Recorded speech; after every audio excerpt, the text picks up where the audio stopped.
Alright, welcome everyone to another round of Planet Nomads. If you haven't already seen it, my tower is done. The blueprint is on Steam Workshop, and I will add a link below for that. I am ready now that this is done for general use. I'm going to make a modification to it, and that modification is mainly right here. I'm taking this back, and while I did give a larger gap so I could have a rotating mechanism for linking everything together, I don't like the controls, so we're going to use the hoverjack method instead.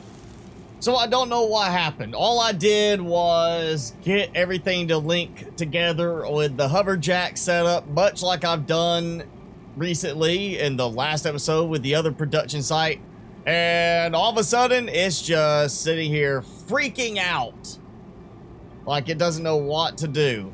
And I don't know if it's because it's like it's trying to bounce the wrong way or what. But yeah, it's just went crazy on the stutter, and again, I don't know why. And there we go, now it's fixed. Apparently something to do with this bouncing, because it didn't have the full extension here, it was just wiggling a bit, caused it to just lag like crazy, like it couldn't figure out, I guess, if it was connected or not connected.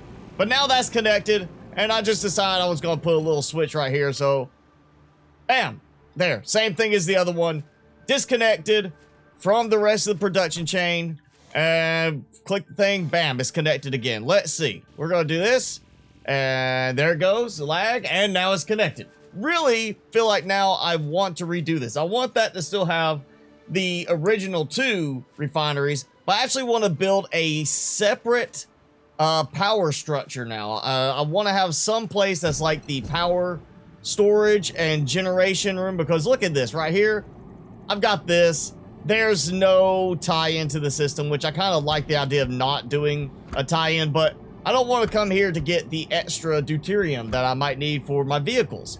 So what I'm thinking is I might build a little pod under this, or a completely separate pod somewhere else, maybe coming off of this area or over here, that is a power production. It will have the generators, and they'll link into the same. All I have to do is rearrange some of these switches first, and then once that's done, I'll have the same power production level with room to expand, and I might do where I have separate storage containers for uranium and deuterium, and have them completely separate from the rest of the network.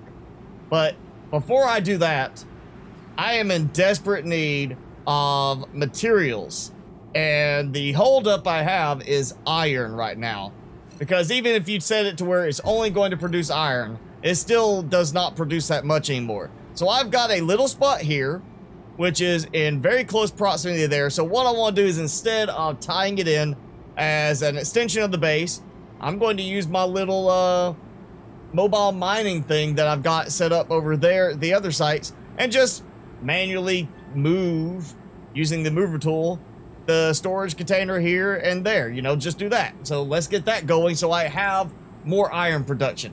Ooh, wow. Now that is a difference in number. Look at that, 112 and 1065.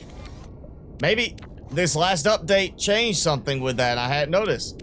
Yeah, that is either that or I found a really rich spot now. So I'm turning all that off because I want this to be iron production. And now I just gotta wait not only for the containers to start filling up, but the mining rigs are gonna have to fill up themselves. So yeah, it doesn't seem to be anything from the recent update that we got, because this number is still the same as it was. So that is just an extremely rich ore vein right there, which is perfect. That means I have a ton of iron production going now at that. That should be a lot faster. And this is now going to come out. All right, let me make sure I've got this lined up correctly. That should, well, I say should line up right because the other one's lined up that way. And yet, I can't tell. It looks like, yeah, that's because of the rain effect and just kind of how it lines it up. It really makes it look sometimes like that's not exactly lined up right. Let's see. All right, we're just gonna give it a try. And this has not been connected on the underside yet. All right, so that is okay. Yeah, it's flush. It didn't look like it was going to be flush to the other one, but it is.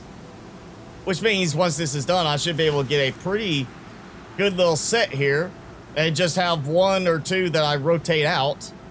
That's disconnected, which means this should not, yes, should not go crazy and make it be like just overly complicated to get that connected. We're just gonna go simple on this. Now it's getting laggy again. What the? Like, no reason on that one, just, oh, you want to rotate this? We're gonna lag right now. Okay. So now, I have this one. I basically would take this one, and I'll just do that right now. Move it here for safekeeping. I'm gonna put it, oh, I'm out of battery. Okay. I'm gonna put it higher up so I don't hit my head on it when I'm walking underneath. Yeah, because the whole point of that was just to let me take that out and let it drop down so, you know, I can pick it up with the magnetic lifter thing. All right, here we go. You hear it, kick on, and there it is. And now I need to apply the same treatment to both of the storage towers, just for the fact that if I need to change something out inside of them, move some stuff around, it'd be nice not to take 2 minutes for it to load the entire list of contents for every connected container. All right, so I'm having to do this one a little different because of alignment between the tower and the base structure. So let's see. Oh yeah, that's too high. And I can't put it where I want it to go because that's too low then. And look, it's actually rotating it the wrong way too. Oh, this is not working as easily as I had hoped. Okay, powered. Hover, nope, it's not going anywhere, and that is unlocked. So seriously, what's going on here? It did this before where suddenly it's like, I'm not going to work the way I'm supposed to. It's like it didn't detect the blocks sitting there, but then as soon as I put that frame down, it's just, bam, gone. All right, so that's working at least. Yeah, let's turn off. Turn on. Okay, again, so something to do with that. It at least needs that block there just to make it kick off. Like that. And because I don't want this acting really goofy, I'm gonna have to, like, block that off. And what's bad is, look, that's actually... like, all this was built off of there, and that's... yeah, it's basically colliding with it anyway. So, alright. I figured adjusting and building off of this would be a lot easier than trying to redo everything completely separately from that. There we go. We've got that. Now I just need to tie this in, which I think I'm going to have to extend out by 1. Possibly for this. I might be able to get away with just having it right there. I'm hoping it will work because that's actually almost the perfect distance for what I want. And now I wait about 4 minutes for it to calculate the completion of the conveyor connector. All right, finally it is done, and power and little stutter. And is it finished? Okay, so no weird extra stuttering because of it hitting the block, and it's connected in. So now, besides the game save stutter and everything, I need to that works. So what I need to do is redo the electricity on it, and you see there it goes at short lag, which is perfectly acceptable to me.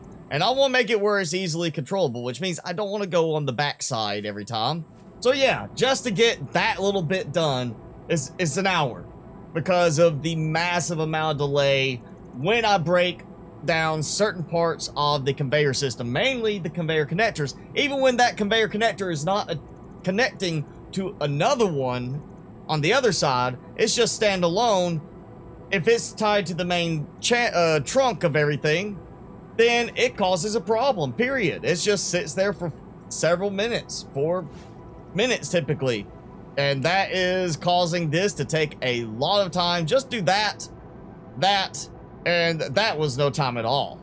So my ultimate goal is to basically turn this into the main walking path. Even though I have the rails on this side, I want to kind of make it where everything is mainly along here. So you walk along this set path. So when you're coming back, you're going over this way, because this is all for different uses. So like now I turned that off.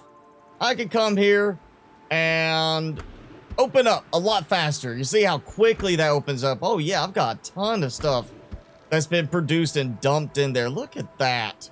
That's not supposed to happen that way. So let's see how production is going here with the big water facility.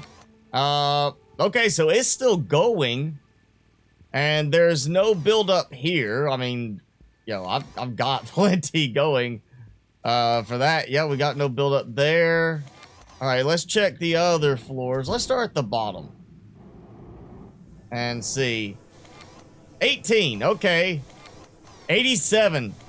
So I am producing more right now than I am consuming through the refineries when I have only 2 refineries, which is another reason why I like the idea of building a power distribution center where I'll actually add refineries just specifically for the production of deuterium.